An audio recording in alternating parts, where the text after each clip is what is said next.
Early years, this car was a rarity and frightened horses. This car still attracts attention, being the only Melbourne roadster in town.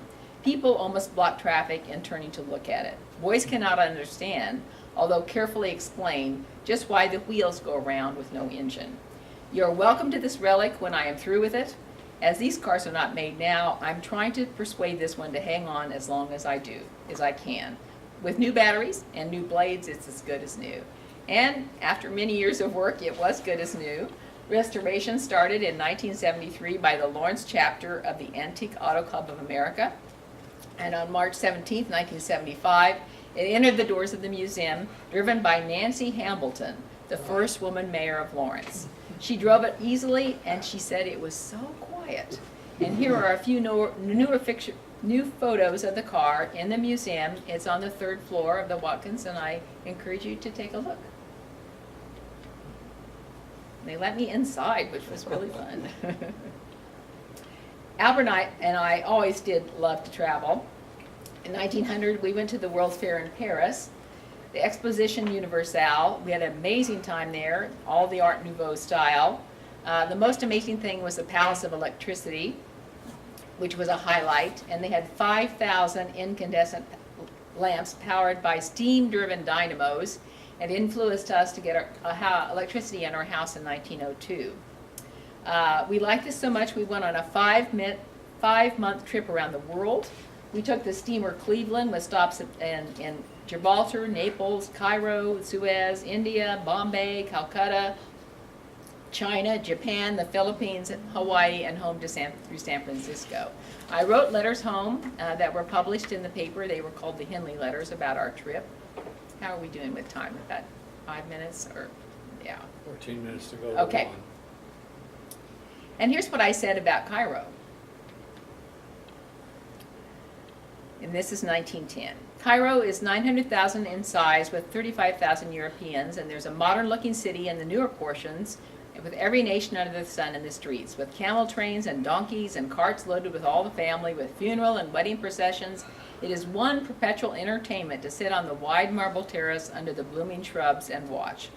A crowd stands in front of this terrace, offering all sorts of junk to the tourists: beads, fans, shawls, laces, corals, scarabs.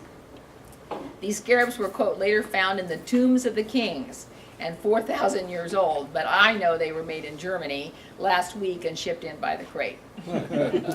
To many of the poor farmers of Egypt, they seem as much in bondage today as they ever were as children of Israel in the past. We drove out to the pyramids.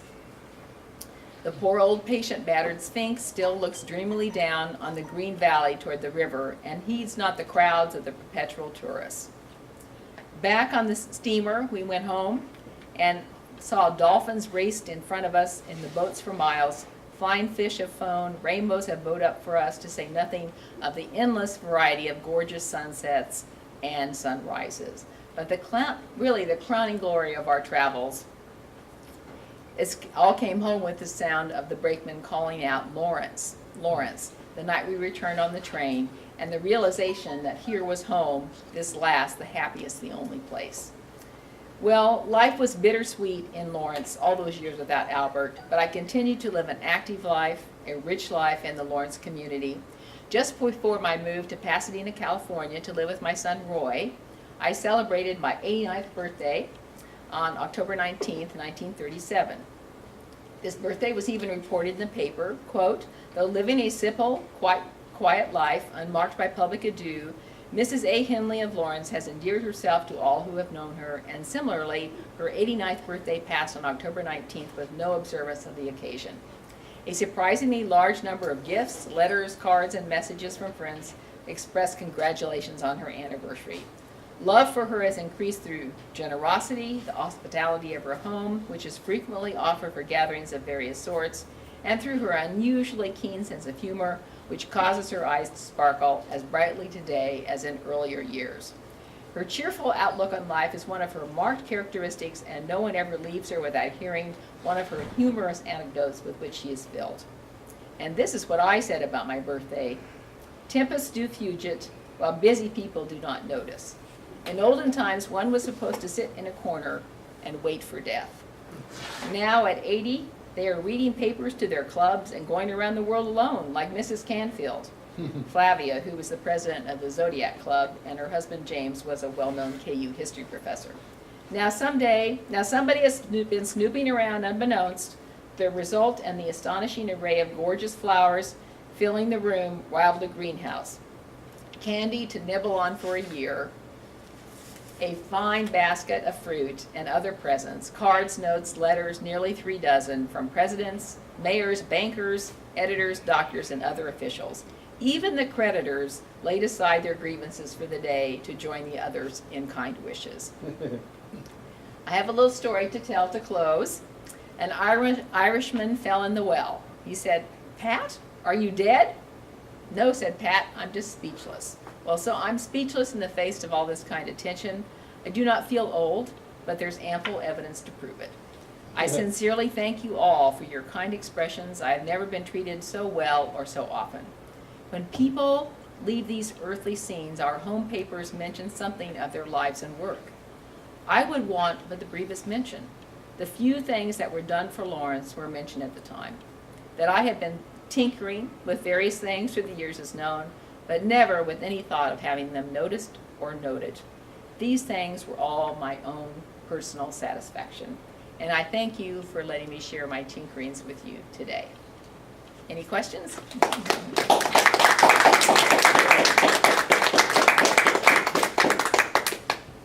Truly remarkable presentation. Yeah, thanks. Really. I try to use Mrs. Henley's words as much as I can. We don't have too much. We just have a few letters, especially the letter she wrote to the Watkins Museum, and a few things in the paper. How long did she live in California? She died in 1948. Oh. So she had, I'm sorry, I got that wrong. She was 96 when she died. 44. She died in 1944. So she was 96 when she died. So did they bury her in California? Unfortunately, she's buried in California. Albert's buried here. Walter's buried here. Warren, I'm not sure where he's buried. He had lived in Chicago. What did her son do in California? He, one of the first things he did was a laundry, and that sounds a little odd, but laundries were just starting to get really big then. It was called the California Laundry. He was in the oil business. Something that I haven't been able to determine is, and what happened there, is that Warren, who took over the cement plaster company and did all of that, I think he got $300,000 in the will, and Warren only got $50,000. So something must have been a little, or maybe he felt Warren needed it more with the business. I don't think he was quite as aligned with his father as Warren was, but he enjoyed life in Pasadena, and I bet Mrs. Henley enjoyed life in Pasadena too. So. Interesting. How did you get attracted to do this? Well, we think Mrs. Henley's still with us at 713 Louisiana. You know, she's a friendly ghost, and we enjoy her presence. The Lawrence Preservation Alliance came to our house for a visit, and I thought I should do a little investigation into her, and so I just started, and I just kind of went from there. And I've been doing this presentation for a couple of years now. So I'm going to be doing a chapter in a book about the Henleys for this new edition of the what's the book called, Bill? What, in Battle of In Lawrence? Battle In Lawrence, Battle yeah. Lawrence. Yeah, right. Do you consider her the most famous woman ever? No, I would say Elizabeth Watkins. But you know, I did. They were members of the same This church. person did more than Elizabeth Watkins. No, Well, I think that Elizabeth did a lot more on the campus, you know, Right. giving her home. Yes, I know that, but Yeah. she was all over town. Yeah, no, she worked much more quietly. And they didn't have as much money as the Watkins, but, you know, I have been able to look at the minutes of the Lawrence Public Library Board, and she was really hands-on. I mean, the board was very involved with everything. They reviewed every purchase, and she was, I don't know where her interest in building and all of that came, but, you know, she probably helped design our house. She definitely had a role in designing the Presbyterian Church, and she tried to no avail to influence the other men on the board to, you know, do some practical things with the roof, but they had problems with that roof of that library, incidentally, from the beginning. There's all kinds of things in the minutes about the roof and how problematic it was, yes. I live in a house built in 1858. What are the maintenance issues that you all face with that old house? When people come to visit our house, I tell them, if you're gonna buy an old house, really think about it, because there's always something. There always, yeah, no, there's no doubt. I mean, we're dealing with our leaks in our roof right now. Really? We're gonna have to get our house re-roofed. And we had some issues with the chimney we had to deal with right away. We not- redid the but not kitchen very much. completely. I mean, it's a solid house. It's very No, solid. Yeah. I'm surprised at how solid our house is at 150 years old, but there's always little things, some things always going Yeah. on. We've been pretty fortunate, I think. Good. Yeah. Good for you. I bet you're not gonna use a composition roof now. We'll listen to Mrs. Henley, definitely. We're gonna Yeah, get yeah. it. So get you it still done have well. do you still have gas in your fireplaces? They're not functional. We had, one of the gas briquette, is that what it's called? The metal thing was still in one of the fireplaces. We Oh. removed that, but, The one fireplace is the flue for our boiler yeah. in the basement. We have steam heat That's still, function. which we really like. It's a nice moist heat in the winter. Yeah. What was her age in relation to Elizabeth Watkins? Were That's a they good question. somebody I think she was older. Older. She would have been older. You know, Elizabeth was only 16 when she started working for the bank, which was probably in the 1890s. But they were the Presbyterian Church, very powerful church in one of Lawrence's early leaders. I mean, Elizabeth was in the church. They both donated a lot to the church. Of course, James Naismith, other leaders in the town were members of the church. And the other member that was a part of that Saturday night club was Ennis. Oh, yeah. And he was one of the co-owners of Weavers. Right. And he was a member of the church too. So I'm wondering whether the neighbors just started going, I don't know why they didn't continue. They were always listed as members of the Quaker Fellowship, but they definitely were participating members of the Presbyterian Church. Tell them about the letter that was delivered. Oh yeah, this is really great. This is, About a year ago, a neighbor across the street brought us a letter in a plastic bag. And it had been delivered by the post office, and it was, I don't have it in my notes here, it was from the 1920s, and it was addressed to the Henleys, but with the wrong street address. Why in the world they wouldn't have, or wrong number, why they wouldn't have delivered, I can't quite. But what happened is that Roy Henley had married Marion Ennis, who was the next door neighbor's Oh, it's- daughter. yeah. And he was in California, so it was a letter from Roy to Marion Ennis. And that would have been 701 Louisiana, where the Oh, how Loomises live interesting. now. So this letter was Amazing. Yeah. 90 years in the coming, and we don't know I don't know where it'd been or. where it had been, what happened. Isn't that Amazing. unbelievable? Maybe slid behind a cabinet or It something. happened a year or two, but I Yeah. never heard of it. Yeah, I'm still It's kind of been looking years. into the children because there's some very interesting things. The children of Warren married German citizens and lived in Germany during the war, World War I. And when it came time to deal with the inheritance, they weren't allowed to have the money because they had married German nationals. And so there was some controversy there, as well as problems with the will, because the house had always been in her name. And so I'm still kind of looking into that, because it took them many years to resolve some of those issues, because she was supposed to have rights to everything, but they were not wanting her to have them, yeah.